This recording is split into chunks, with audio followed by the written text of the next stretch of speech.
fármacos es justamente su estructura química. Fíjense, tienen una cadena lateral que es variable, puede ser más larga, más corta, tener más elementos, y eso hace que tengamos las subdivisiones que tenemos. Tienen un anillo beta-lactámico, que eso es lo que les da la pertenencia a este grupo. Todos los beta-lactámicos tienen ese anillo, que además es un elemento muy importante para su poder antibacteriano. Y además tienen un anillo diazolidínico que está unido al anillo beta-lactámico. Entonces, esa es la estructura básica de los beta-lactámicos. Algo importante cuando hablamos de este grupo es que su mecanismo de acción está en relación a la inhibición de la síntesis de péptido glicano de pared celular. Sabemos que las bacterias tienen pared celular, nosotros no tenemos pared celular, ¿sí? Entonces, eso implica que, por supuesto, si agregamos a la pared, no vamos a tener afectación a nuestras células, porque nuestra célula no tiene pared, pero los efectos adversos van a estar relacionados a otros elementos importantes. También es importante considerar que esa inhibición de la síntesis de péptido glicano, que es un componente estructural importante de la pared, está relacionado a la unión del fármaco a las proteínas fijadoras de penicilinas, así se denomina esa proteína, que la tiene la bacteria en su estructura. ¿Sí? Entonces ahí es donde se une el fármaco. Y obviamente cuando se une en ese sitio también se activan otras enzimas autolíticas que van a hacer que la bacteria se mueva. ¿Sí? Estos fármacos, como son inhibidores de pared y la bacteria es incapaz de sobrevivirse en su pared, son bactericidas, porque si no destruimos su pared o no dejamos que la forme, la bacteria va a morir. ¿Sí? Y este es un dato muy importante. Los beta-lactámicos solo actúan si la célula está en crecimiento y sintetizando su pared. Entonces la célula bacteriana tiene que estar activa para que el antimicrobiano sea eficaz. ¿Sí? Bien, si hablamos de la clasificación de los beta-lactámicos, bueno, vamos a hacer un recuerdo microbiológico rapidísimo, súper violento de la clasificación. Fíjense, el primer grupo o los primeros que se han sintetizado y se han sacado al mercado han sido las penicilinas. Y tenemos las penicilinas de espectro reducido, donde están las sensibles a beta-lactamasa, que son las primeras que se han usado. Y ahí están las benzilpenicilinas, o también conocidas como penicilinas G. ¿Sí? La procaínica, la benzatínica, la sódica, la potásica, todas las penicilinas G. Pero además está la fenoximetilpenicilina, también conocida como penicilina B, que esta es la única penicilina que se puede administrar por vía oral. ¿Sí? Después se han sintetizado las resistentes a beta-lactamasa, también conocidas como antiestafilocócicas. Estas antiestafilocócicas, lo que se ha logrado mejorar es que sean más eficaces frente a estáfilos, ¿no? Y ahí tenemos nafcilina, oxacilina, cloxacilina, dicloxacilina, meticilina también está en este grupo, aunque es la que menos usamos por la meticilina resistencia, que vamos a mencionar después. Y bueno, la cloxacilina también se puede usar por vía oral. Después se han producido las penicilinas de amplio espectro, o también conocidas como penicilinas de espectro ampliado, ¿sí? Donde se ha pretendido mejorar la eficacia y mejorar la cobertura de los microorganismos. Algunos autores también dicen las clásicas, las antiestafilocócicas y las sensibles a beta-lactamasas, serían penicilinas de primera generación. Y las aminopenicilinas que ya están en este espectro ampliado serían la segunda generación, las carboxipenicilinas de tercera generación y las ureidopenicilinas de cuarta generación, las penicilinas. Entonces, fíjense, las aminopenicilinas que son de segunda generación han mejorado potencialmente su espectro de acción, y en ese grupo está la amoxicilina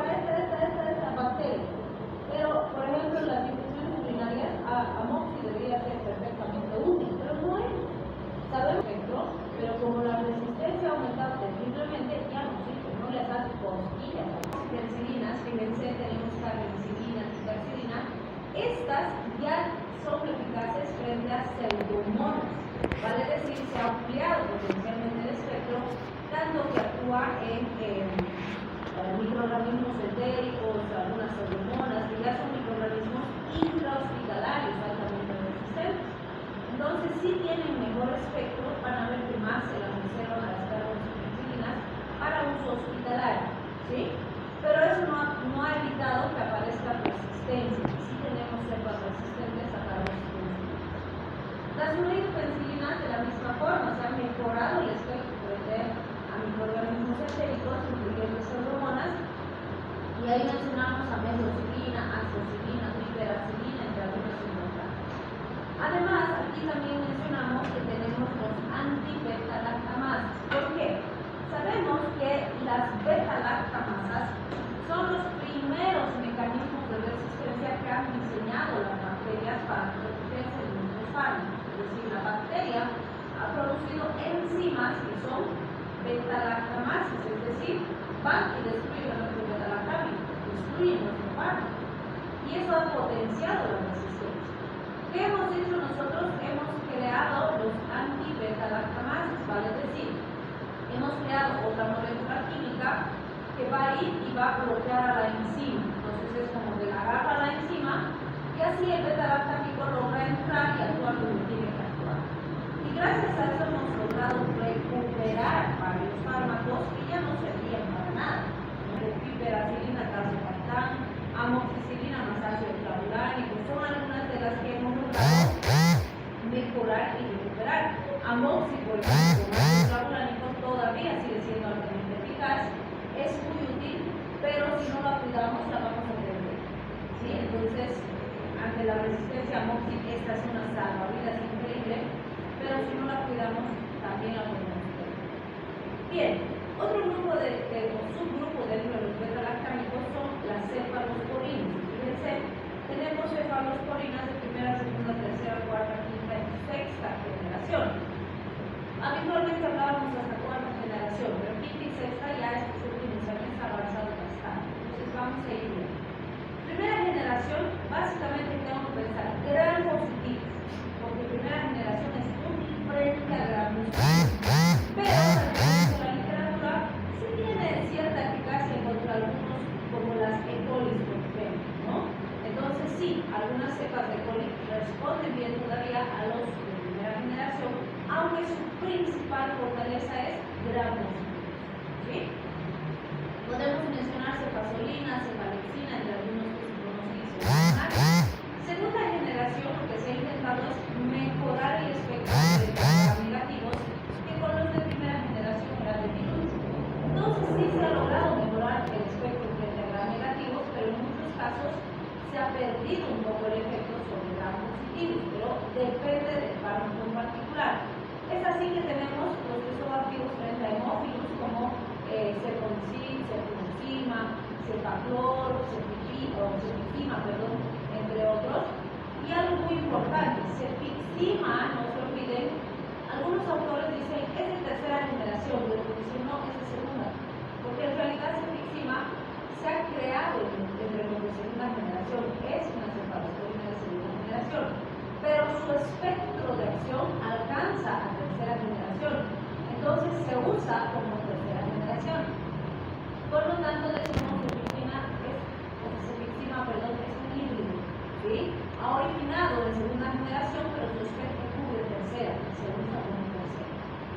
Bien, también dentro de los de segunda generación tenemos los activos frente a bacterioides, donde está cefoxitina y cefotretán, y que además nos interesan muchísimo porque son las únicas activas frente a anaerobios de este grupo, que es una particularidad muy importante. Y en realidad vamos a ver que de las de segunda generación hay varios elementos particulares que no debemos olvidar de los fármacos específicos, que aunque sean de segunda generación, pueden tener características contrarias.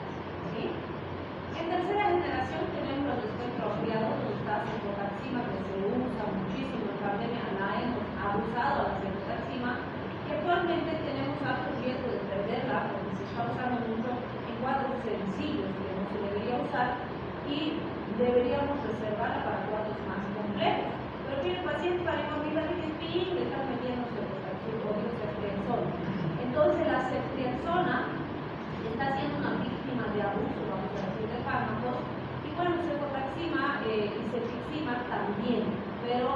estas tres, la ceftriaxona se queda la más pedida por lo que sea pedido. Y antipseudomonas tenemos la ceftazidima. Entonces, fíjense, esos tres grupos de fármacos se usan muchísimo en la terapia.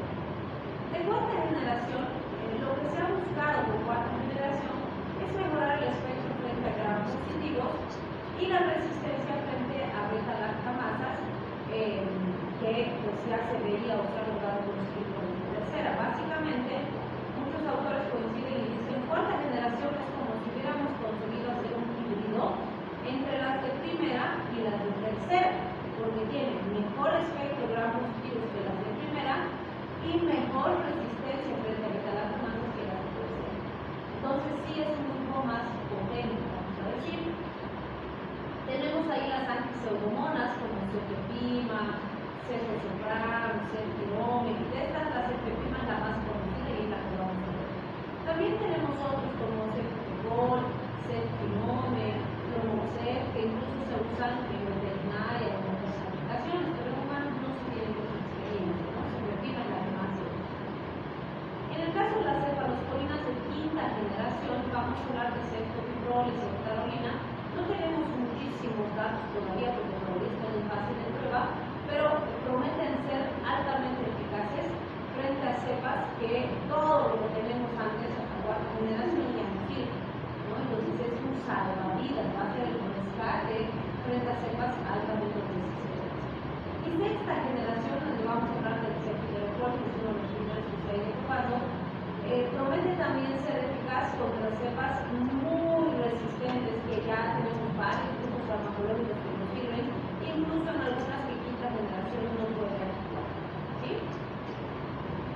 Bien, también tenemos en esta familia a los carbapenemas, donde está imipenem, meropenem, que además suelen usarse asociados con cilastatina, y vamos a ver cuál sería el beneficio. Cilastatina no es antimicrobiana, pero se usa como el imipenem para mantener la eficacia del imipenem, manteniendo concentraciones por más tiempo. Vamos a ver cuál es el mecanismo. Y dentro de los humorobactams, que son antiguos, tenemos a la aspirona. Y van a ver que, por ejemplo, cuando hay reacciones alérgicas y demás, por lo menos hasta el día de hoy no se ha visto reacción cruzada con aspirona.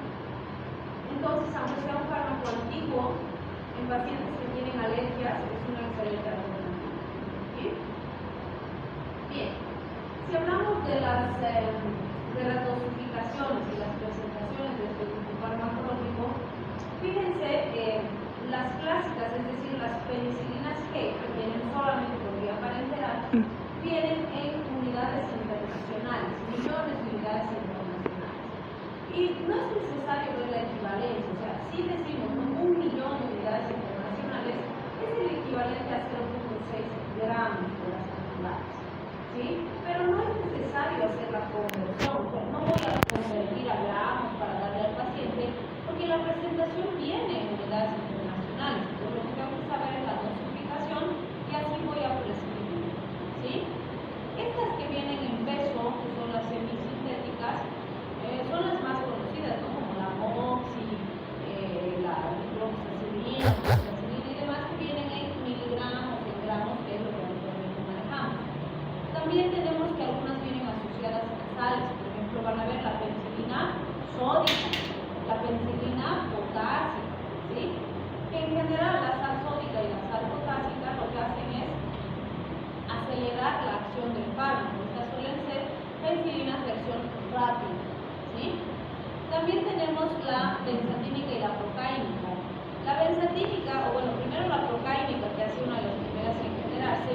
Fíjense, la procaína se ha introducido asociada a la penicilina, también se las penicilinas, ¿no? Penicilina procáinica, penicilina benzatínica. Se introdujo la procaína para disminuir el dolor asociado a la administración del paciente, porque si alguna vez han puesto penicilina, es un líquido blanco, denso, espeso, existía un tiempo de depósito, ¿vale? Es decir, era una penicilina de acción intermedia, ya no actuaba tan rápido, más o menos a las 4 o 6 horas recién empezaba a actuar y se mantenía su acción alrededor de 8 o 12 horas aproximadamente. Entonces se consiguió que la penicilina sea de depósito con la procaína, ¿sí? Y la pensatina se introdujo después y esta permitió que tengamos penicilina de acción prolongada. ¿Por qué? Porque cuando asociamos con benzatina, esa penicilina va a quedar almacenada en un compartimiento y más o menos entre el tercer y quinto día después de la administración, recién va a empezar a liberarse y a producir su acción, ¿sí? ¿Y por qué nos interesa eso? Porque han debido escuchar hablar, por ejemplo, del triapen o del terbosil, ¿sí? ¿Cuál es la diferencia? Terbosil y triapen es lo mismo. Tienen los tres tipos de penicilina. Tiene penicilina sódica, procaínica y benzatínica, las tres juntas, ¿sí? Pero justamente la asociación con estas otras determina que tengamos un mayor efecto. Entonces, fíjense, la de acción rápida va a actuar más o menos entre 30 a 60 minutos y va a actuar hasta 4 a 6 horas. Entonces, va a mantener impregnado al paciente ese tiempo. Cuando esta está finalizando su acción, la procaínica va a ir empezando su acción, se va a empezar a liberar y me va a mantener el efecto más o menos hasta 12 horas más, ¿sí? Con eso estaría cubriendo más o menos el primer día si quieren del tratamiento, ¿sí? Pero la benzatínica hemos dicho que 3 a 5 días después recién se va a empezar a liberar. Vale decir, de aquí pues la cuestionante de ¿por qué le ponen un solo inyectable al paciente? No es correcto, porque ¿acaso en un día voy a erradicar la bacteria? No, y las dos primeras me están cubriendo el primer día, pero la benzatínica va a actuar días después. Entonces voy a tener una ventana en la que no estoy matando la bacteria y la bacteria está conociendo con el que se va a hacer resistente, ¿sí? Y justamente ese un pinchazo que se ha hecho por mucho tiempo nos ha perjudicado bastante con resistencia en este grupo. ¿Por qué? Porque le ponían un pinchazo al paciente y bueno, mejoraba rápido y después si su sistema inmune era competente lograba erradicar la bacteria y terminar el trabajo. Pero si quedaban cepitas por ahí, esas han ido maquinando resistencia. Y ustedes van a ver que hoy en día el mismo paciente te dice, le dices, ya bueno, don Juanito, vamos a tener que pincharle porque está complicado su cuadro, le vamos a pinchar triapen. Y les dice, no, doctor, no me dé triapen porque ya no me hace nada. Porque sí, les ponen un pinchazo como hace 10 años y no les hace efecto. ¿Por qué? Porque ahora tenemos resistencia, ¿sí? Entonces, lo correcto cuando uso esta asociación, 3 días de pinchazo. ¿Por qué? Porque la primera dosis me cubre el primer día, la segunda dosis me cubre el segundo día, la tercera dosis me cubre el tercer día y el cuarto día la benzatínica de la primera ya se está empezando a liberar, ¿sí? Y al siguiente día de la otra y al siguiente día de la otra y me va a completar mi esquema de los 10 días que necesito. ¿Se dan cuenta? Pero si solo le he pinchado un día estoy bien protegido y luego no. Y voy a tener ventana donde se puede producir resistencia y al cuarto, quinto día recién va a empezar a actuar la benzatínica y tal vez ya es tarde, pues ya no hay resultados y la bacteria ya conoce el fármaco y ya no sirve. Entonces, sí puedo darle un pinchazo, pero si le doy un pinchazo, tengo que continuar por vía oral desde el día siguiente por lo menos 3 a 5 días más para que ya después la benzatínica complete el tratamiento, ¿sí? Si quiero evitar la resistencia y hacer un manejo, es de esa forma, ¿sí? Idealmente, 3 pinchazos, mejor. Si voy a pinchar, 3 días, ¿sí? Bien. ¿Por qué nos interesa tanto la resistencia? Porque fíjense, realmente las bacterias nos están ganando con la resistencia, como decíamos en el capítulo anterior. Y el problema es que el requisito fundamental para que aparezca resistencia, ¿cuál creen que es? O sea, no es posible evitar la resistencia si uso el antimicrobiano. Usar el antimicrobiano va a traer resistencia. ¿Cuál es el problema? Y que va en relación a lo que decías tú. Si uso correctamente, si uso bien, la resistencia va a aparecer lentísimo. En años, ¿sí? Pero va a aparecer. Va a tardar y al tardar me da tiempo para ir modificando mis esquemas, para ir produciendo nuevos fármacos, para mantener la eficacia terapéutica. Usado de forma inapropiada, como dices, interrumpir antes, que existan ventanas, que haciendo que la resistencia parezca súper rápida y no nos está dando tiempo de generar mejores alternativas, no les está dando tiempo de ver alternativas de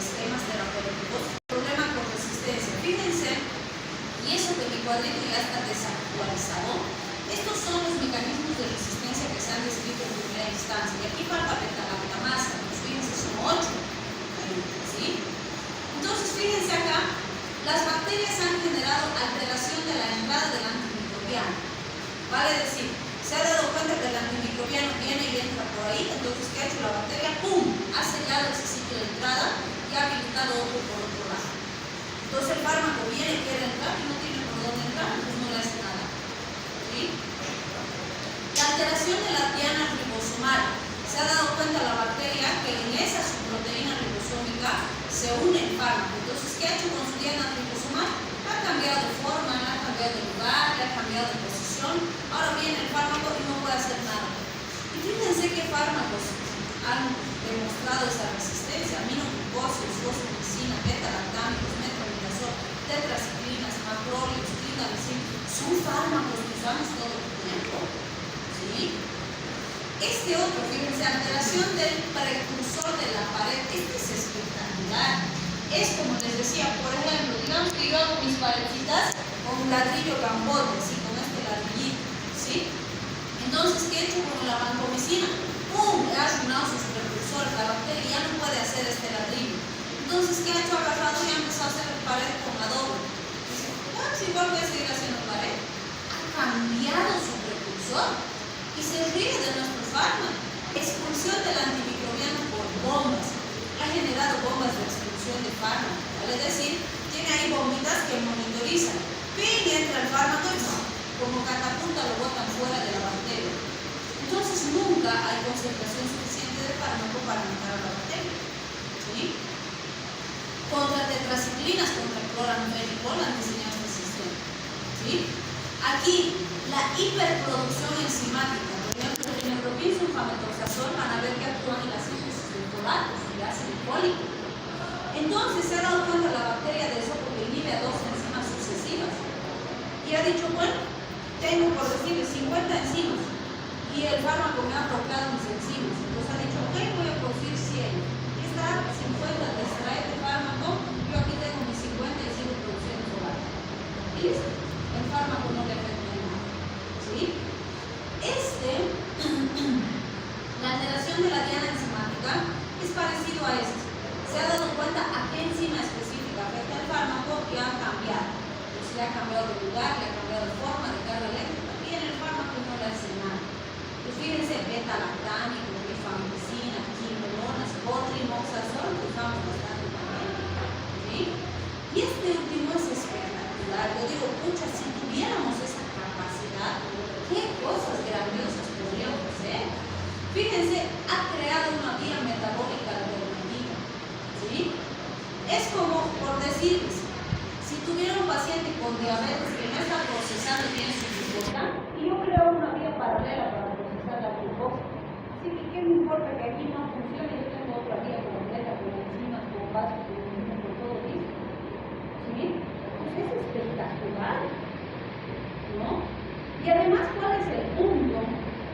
Que esta información, la bacteria que está dibujada, ¿no? Que está, por ejemplo, las beta-lactamases, que son como perritos guardianes, ahí como mamaditos. Viene el fármaco, plan, se une y lo destruye. No actúa. ¿Sí? Las catapultitas por aquí, botan afuera. El cambio de posición, miren, si aquí se unían, pues plan, va a cambiar de lugar y hasta no va a encontrar, no se va a encontrar. ¿Sí? Entonces, son tan capísimas las bacterias que esta información de ese mecanismo de resistencia lo tienen en su genoma, en su material genético. ¿Sí? Entonces, ¿qué hacen? Si, por ejemplo, resulta que estaba por ahí un estáfilo, ¿no? Han dado un paciente porque tenía celulitis y han ido al hospital con su celulitis. Por estáfilo, están haciendo tratamiento y pues no han tomado un horario, algo ha pasado. Y ese estáfilo se encuentra, por decirles, con una pseudomonas en el hospital. Y empiezan a chismear, ¿no? Y el estáfilo le dice, oye, estos humanos son terribles, mira, mis hermanitos han matado con este fármaco. Pero aquí ya estoy maquinando este mecanismo de resistencia. Y le dice, mira, yo tengo beta-lactamases. Ahora, pues que me manden el fármaco no me va a hacer nada. Y la pseudomonas le dice, oye, sí, estos humanos terribles, y estos del hospital son peor. Pucha, me han mandado, mira, vancomicina, me estaba destruyendo mi parecer, no.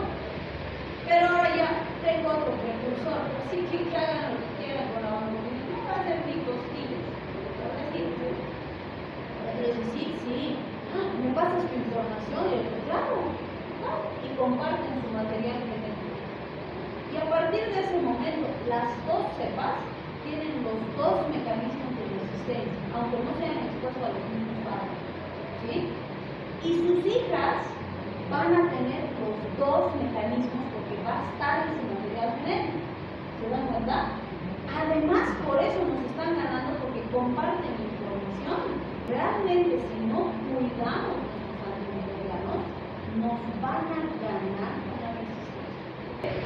Algunas cosas importantes de las penicilinas.